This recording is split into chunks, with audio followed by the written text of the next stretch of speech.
Antabayan na naman po ang mga balita mula sa iba't ibang rehiyon at lalawigan dito sa Pilipinas para sa ating regional news.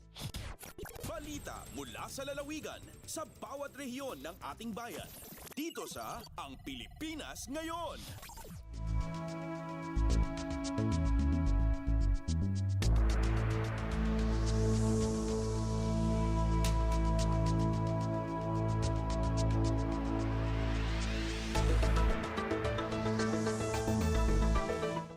Dumako na tayo sa ating regional news.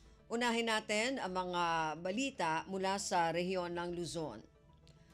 Mula sa Lawag, 5 estudyante ng Ilocos Norte Agricultural College nabigyan ng educational assistance mula sa International Women's Organization. Ang detalye ng balitang ito mula kay Rani Dorilag. Nabenepisyaran dagiti limang estudyante iti Ilocos Norte Agricultural College iti ili pasukin ti tulong pinansyal manipod iti Sir Optimist International and Women's Organization Ilocos Norte Chapter segun ti inak indauluan ni Sanggunyan Palalawigan member Porcia Salinda kas presidente iti naso nga Women's Organization ti distribution para iti nabatbating aldaw ti school year. Nabigbig dagiti nabenepisyaran ti organisasyon ket da Rosemay Tancel, Lea May Jose, Cristel Tukib, Marie Chris Kirante, ken grade 12 beauty care student ani Mary Joyce Aranda. Nupay sa anen ang nadakamat ti balor ti tulong pinansyal ket may pasingked a makatulong kadagiti babae nga agad-adal a masupusupan ti panagkurkurang day ti pinansyal gaputa isuda ket indigent students. Namuan at Sir Optimist International and Women's Organization ket may sa service-oriented group agagem na ang makatulong masursuruan mapapigsaken mangitag-ay kadagiti babae amang gunod ti potensyal dagitoy. Manipod di Radyo Pilipinas Lawag, Rani Dorilag para sa Radyo Pilipinas World Service. Balita mula sa lalawigan sa bawat rehiyon ng ating bayan. Dito sa Ang Pilipinas Ngayon. Maraming salamat, Rani. Yan ang ulat mula sa Lawag. Samantala, dumako naman tayo sa Agoo, San Fernando City Health Office. Nagsagawa ng Expanded Mothers Class sa mga barangay. Ang detalye ng balitang ito mula kay Albert Kawile. Indauluan ti City Health Office ti panakaysayang ka ti Expanded Mothers Class para iti talupulong nga ina ti siyudad ti San Fernando La Union anaangay sa jay barangay Barawas.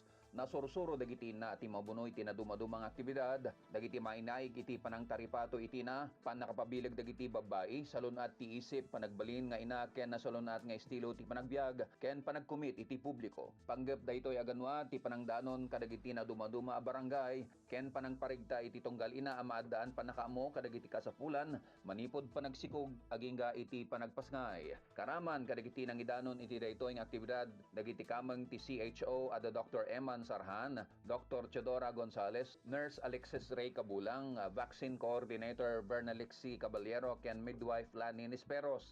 At dantumat maiganwat nga Expanded Mothers Class, kadagiti dumapay a barangay, iso a maparigta iti publiko nga uray nagiti sumarunong nga anunsyo, maipapanti daytoy manipod iti City Health Office. Manipod RP Agoo, Albert Kawile, para ti Radyo Pilipinas World Service. Balita mula sa lalawigan sa bawat rehiyon ng ating bayan. Dito sa Ang Pilipinas Ngayon. Maraming salamat, Albert. Yan ang ulat mula sa Agoo at kabuuan na ulat mula sa rehiyon ng Luzon.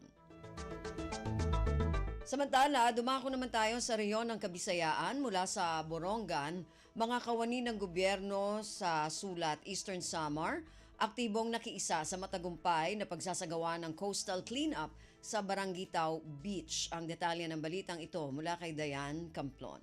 Naging malampusonan pa daw pagdumarahin coastal cleanup drive sa Barangitaw Beach, Sulat, Eastern Samar.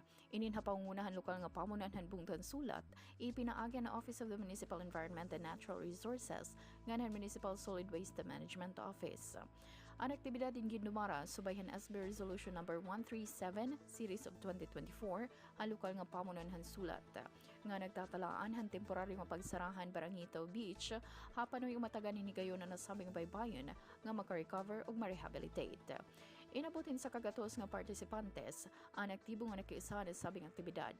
Dinhiray nakakolektahin na tungang kasakon residual waste, tungang kasakon mga basag o buong nga botilya, duha kasakon recyclable materials. Ipinaagi ni nga paglilinis sa Barangitaw Beach may ibanan niton polusyon ug epekto ang plastic waste sa marine ecosystem hanasabi nga baybayon. Tikang Lidiha Syudadhan Borongan, Dayan Campluan para Radyo Pilipinas World Service. Balita mula sa lalawigan sa bawat rehiyon ng ating bayan. Dito sa Ang Pilipinas Ngayon. Maraming salamat, Dayan. Yan ang ulat mula sa Borongan. Samantala, dumako naman tayo sa Sogod. Pamimigay ng ayuda ng pamahalaan ipinagpatuloy sa ikalawang distrito ng Southern Leyte. Ang detalye ng balitang ito mula kay Gemma Destriza. Kapin sa 7 milyones ka pesos nga kantidad sa salapi ang gipang-apod-apod sa nga ayuda sa mga residente sa Silago, Hinunangan, St. Bernard, Liloan ug Sogod. Ang pundo gikan sa discretionary fund ni Congressman Kukuyap o gidownload sa DSWD. Nasayran sa Radyo Pilipinas nga lain na usab ang payout sa sunod semana nga himuon sa nagkalain-lain na usab nga mga kalungsuran o kabarangayan sa District 2 ning lalawigan sa Southern Leyte. Mukabat sa 12 milyones ka pesos ang budget sa maong ayuda. Gibutyag ni Congressman Kukuyap atubangan sa mga residente sa lungsod sa Liloan nga basta si Japa ang kongresista sa District 2 way hunong ang pagpanghatag sa cash assistance sa mga katawhan. Dugang pa sa kongresista usa kini sa mga priority program ni Presidente Bongbong Marcos mao ang pagpaduol sa gobyerno ngadto sa mga katawhan. Giaso usab ni Congressman Yap nga nagpadadyon gihapon ang mga infrastructure program sa segundo distrito. Palig-unon usab ang livelihood program sa mga katawhan dinhi sa atong distrito. Matod ni Yap nga malipay nga makita o malipay siya nga makakita nga gibati sa mga residente sa District 2 ang kasinsero sa gobyernong Marcos. Balita gikan sa Sogod, Southern Leyte, Gemma Destriza, Radyo Pilipinas World Service. Balita mula sa lalawigan sa bawat rehiyon ng ating bayan. Dito sa Ang Pilipinas Ngayon.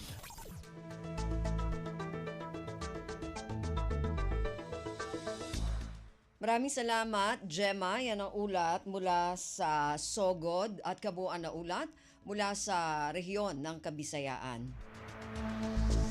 Dumako naman tayo sa rehiyon ng Mindanao mula sa Cagayan de Oro, Livelihood Assistance to Disadvantaged Workers o TUPAD payout sa Barangay 29 sa lungsod ng Cagayan de Oro, matagumpay na naisagawa ng Department of Labor and Employment. Ang detalye ng balitang ito mula kay Teza Aureliana.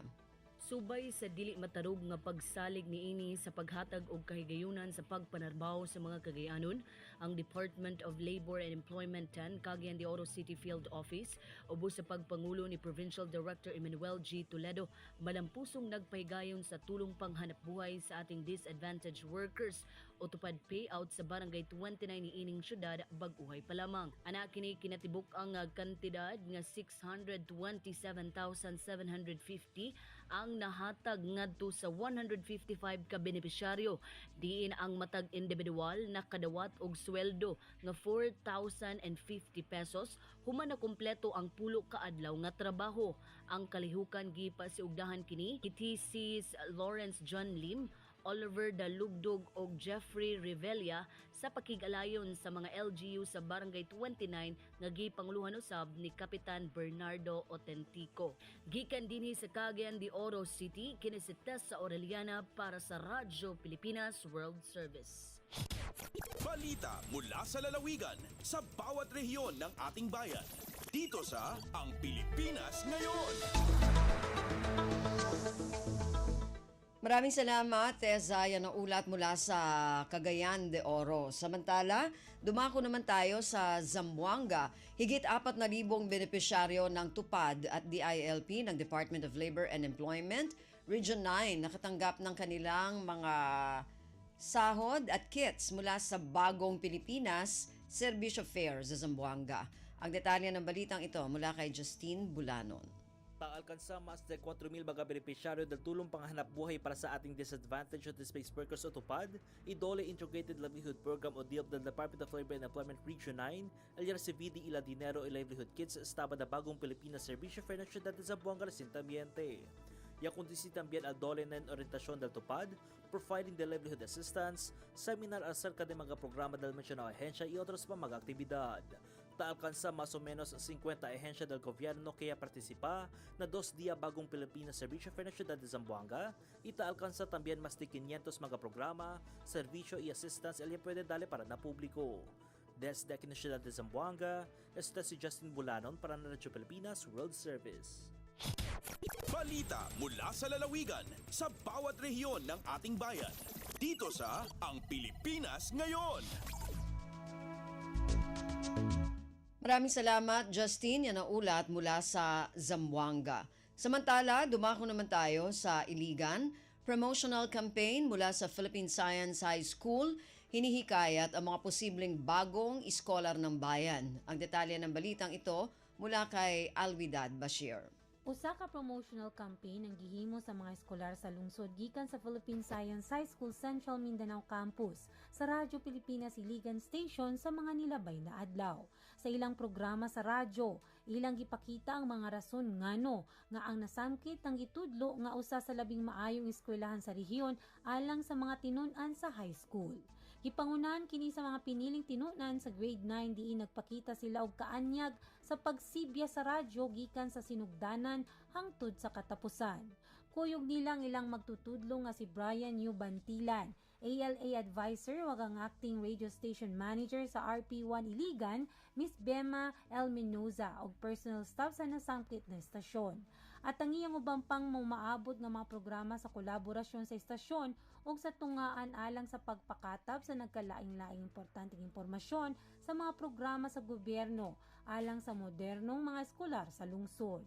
Mula sa RP Iligan, Alwidad Bashir para sa Radyo Pilipinas World Service. Balita mula sa lalawigan sa bawat rehiyon ng ating bayan. Dito sa Ang Pilipinas Ngayon.